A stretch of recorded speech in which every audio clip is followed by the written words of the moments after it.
వేల రూపాయలు ఖర్చు పెట్టి అనేక సంఘాలు ఒక దగ్గర చేరితే మాత్రం దేవుడు చెప్పాలనుకున్న సంగతులు దిగి రావాలి అక్కడికి. ఆమేన్. అప్పుడు ప్రతి సేవకుని కష్టం ఫలిస్తుంది. అప్పుడు ప్రతి కన్నీరు నాట్యం అవుతుంది.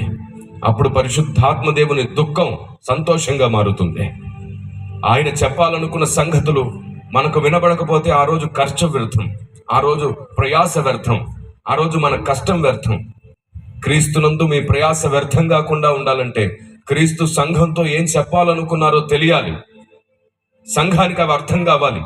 మీకు తెలుసా, బైబిల్ గ్రంథంలో ఉన్న సంగతుల్ని మనం సరిగ్గా చూడలేకపోతున్నాం. ఒక 3000 సంగతులు బైబిల్లో ఒకలా రాసుంటే మనం ఇంకోలా నమ్ముతున్నాం. మీకు అర్థం అవడానికి నేను చాలా సభల్లో చెప్పిన కొన్ని సందర్భాలు నేను మీకు జ్ఞాపకం చేస్తాను. మళ్ళీ చెప్తున్నాను, బైబిల్లో ఉన్న వాటిలో ఉన్నదిగా నమ్మకుండా లేని వాటిని నమ్ముతున్నాం మనం. అలాంటివి 3000 సంగతులు నమ్ముతున్నాం. ఎక్కల్లో 10 మంది పడుకున్నారని ఉంది బైబిల్లో, 5 పడుకున్నారనే మాటే లేదు బైబిల్లో.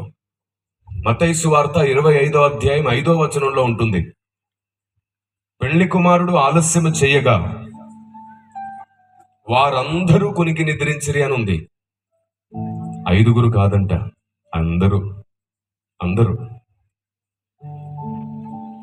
విన్నదే నమ్మాం. మీరు చెప్పండి, విన్నది నమ్ముదామా, ఉన్నది నమ్ముదామా?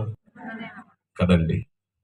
దేవదూత పై నుండి వచ్చి చెప్పినా అలా ఉందో లేదో చూసుకొని నమ్మాలని పౌలు చెప్పారు మనతో. ఈ భూమి మీద ఎన్ని అద్భుతాలు చేయగలిగిన ఎంత మహాభక్తుడు మాట్లాడినా అతడు చెప్పిన అలా ఉన్నవో లేవోనని పరిశీలించి తీరాల్సిందే. బోధను మాత్రం పరిశీలిస్తే చాలు. దేవునికి మహిమ కలుగునుగాక.